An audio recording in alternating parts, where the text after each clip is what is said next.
This photograph I'm looking at is of my mother and father's show in Commercial Row. You can see on the photograph my mother. She used to take the money at the cashier, and she used to put the music on for the girls to dance. Holding the one ticket up is my eldest sister, Tilly, who married John Locke, and her son is still at Hereford Fair now. My name is John Locke. I'm a travelling showman, a member of the Showman's Guild of Great Britain. I've been coming to Hereford May Fair for over 50 years. I started off in Commercial Road, and now I'm in Broad Street. You see my grandma Stephen's in the pay box, my uncle Spielin on the microphone, and my mother is the lady holding the sign. When I was young, about 10-year-old, I used to go up and bang the drum, which you can see on the post. My grandma used to let me bang the drum and pretend I was part of the act. But that's what show people do. It's in our blood. We grow up from children and they learn everything you know. You're only allowed in if you're 18. I was 14. Well, no, it wasn't even that. I was 12, 13, I think I was. And I got in anyway. I was a bit sheepish about it, a little bit embarrassed. I remember blushing, and there was a lady on a chaise longue with very little clothing on, but there was no nudity really. It was just very scantily clad.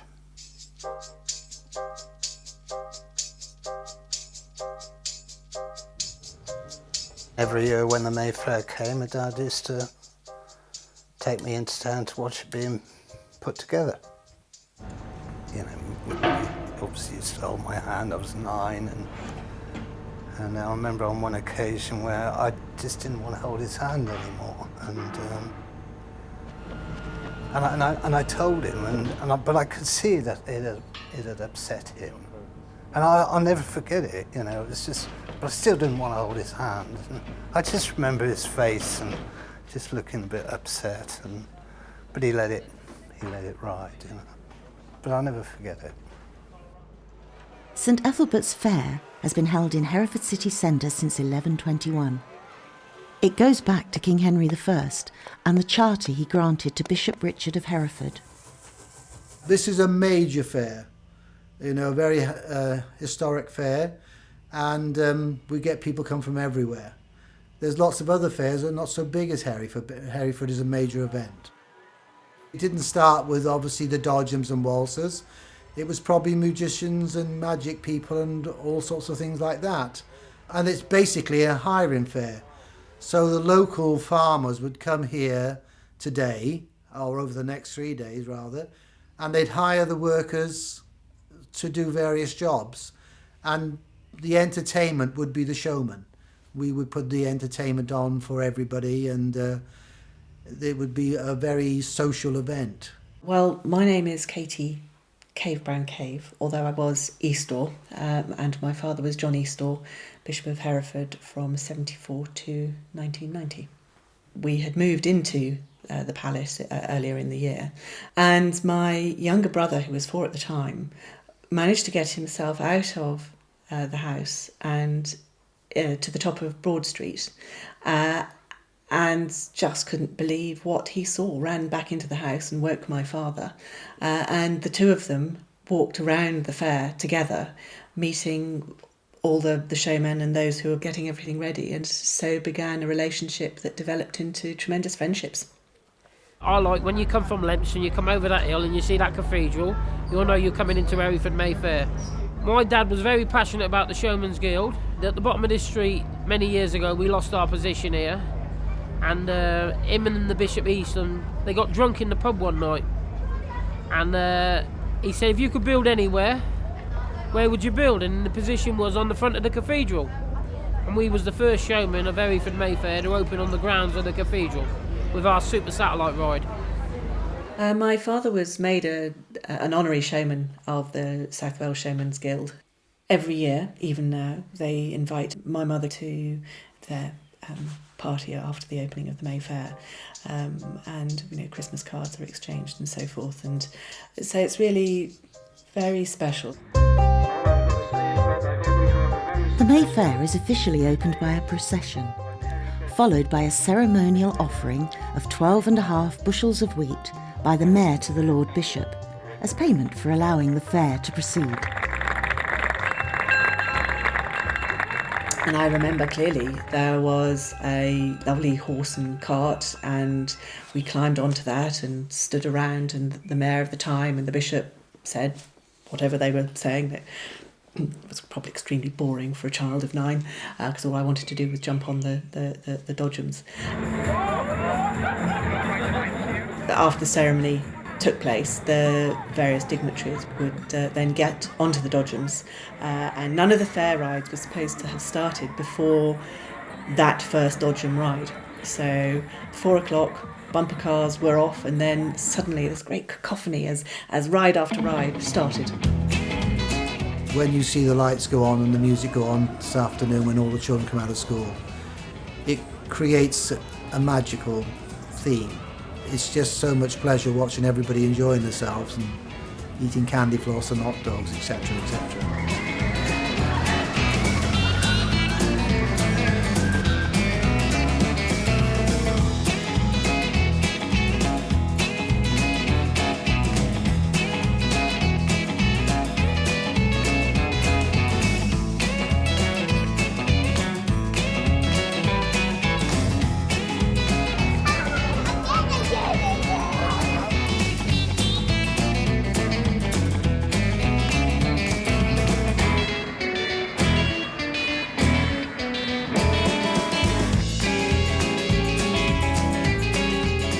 I'm Tom Smith. We've been coming here for 6 generations, you know, like since the 1850s. I can trace my family history back in this business alone. Fairgrounds in the 50s, 60s was the heyday. They'll never be matched again. They was the rock and roll years.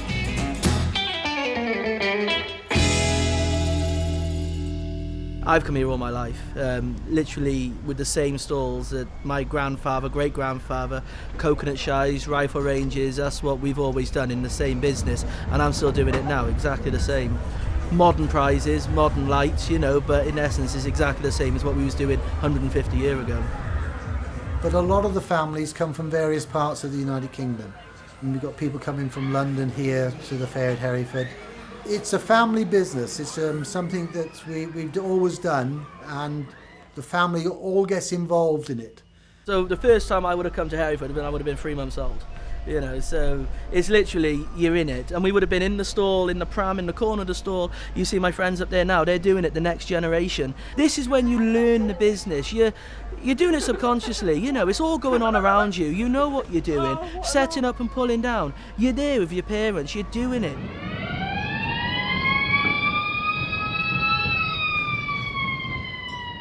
From a young age, I would go to the May Fair every night with a friend, or we would meet up with a few friends. And in those days, a ride was threepence.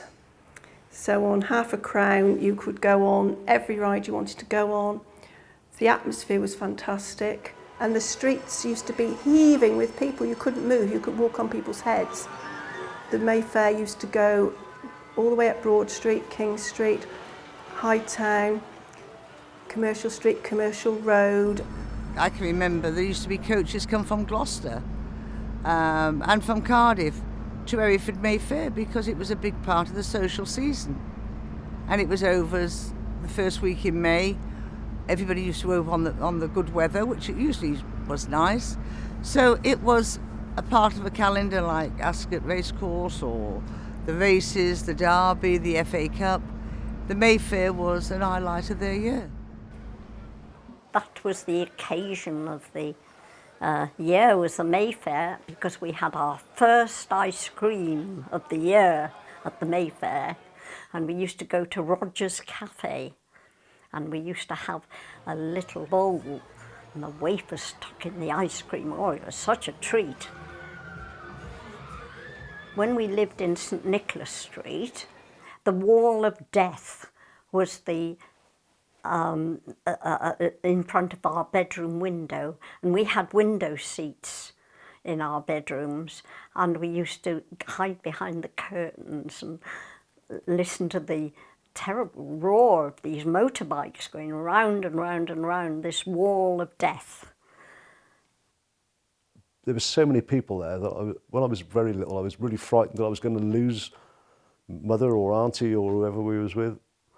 I just thought you'd be lost forever because there were so many people there, you'd never find anybody again. You know, it was really quite daunting when I was small. Yeah, the throngs of people there was amazing. Yeah.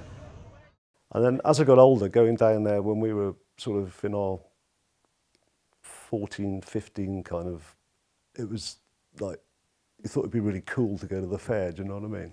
Yeah, good place to pick up girls. Not that we ever did, but you always kind of had that in the back of your mind because there were so many people around and yeah, happy days, yeah. I think, I seem to recall there were two brothers and they'd just knock hell out of each other and invite members of the audience to come in and do a couple of rounds with them. I think it was a cash prize, you know, a £5 or something like that. But you'd watch these people beat hell out of each other. It was horrible, actually. The stalls, the sideshows were fantastic, like Sawing the Lady in Half, Sleeping Beauty, The Bearded Lady.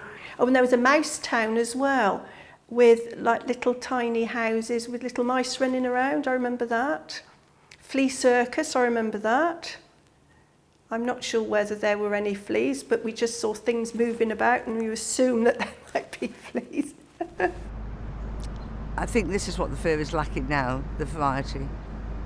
Most fairs are, you know, because you haven't got a line of what they call novelty shows. I mean, you'd have the fattest lady in the world here and the smallest midget. So that, to me, was show business. The striptease and the lion shows and these sort of shows sort of lost their popularity, and they changed to different ideas. The white knuckle rides came in then.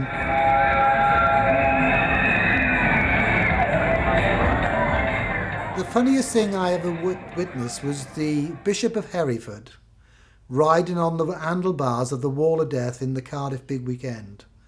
I never thought he would do it, but he got on the front of the handlebars on the Wall of Death and they rode him round, and I think he raised quite a number of hundreds of pounds for charity. One of the rides that the procession always stopped next to was the Helter Skelter. There was one year that my father, who was a large and quite heavy gentleman, came down at greater speed than I believe the delicate mare in front of him, and there was a most almighty crash at the bottom.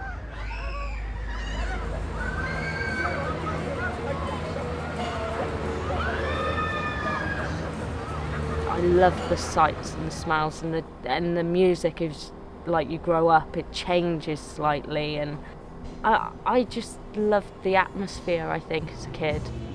Especially as a teenager, you used to go with your friends. You didn't have your mum anymore. You would just like break off from the, oh, you're not allowed to go on that one because it's a bit dangerous, and then you were like, well, let's try it. But another thing we started doing, obviously, as we got a bit older, was having a bottle of cider before we went to the fair, and then going on some rides, which is a real bad mistake, as you can imagine. That tender age of 15 or something, and yeah, getting spun around like crazy. Oh, not good, not good.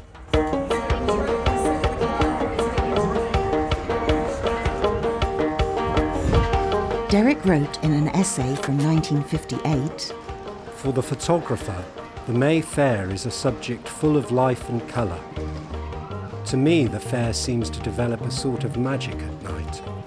Also, it is much easier for a photographer to move around unnoticed among the people."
also added, every year, more and more arguments are found in favour of its removal.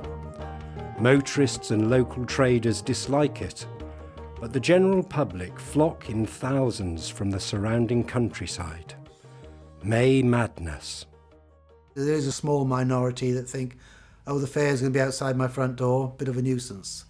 But I think if they walk around the fair and see the pleasure it's bringing, maybe that'll overcome it. It's magic. For 3 days, there is magic in the town. We're not just people that's coming into town and taking the money and going. We've been part of Hereford for a long time. I think it's important because tradition is everything. And if we haven't got the tradition of the fair, we've lost something. Like the parading shows, it won't come back. Once it goes, it disappears out of everyone's mind and they look for something else. So tradition is what it's all about.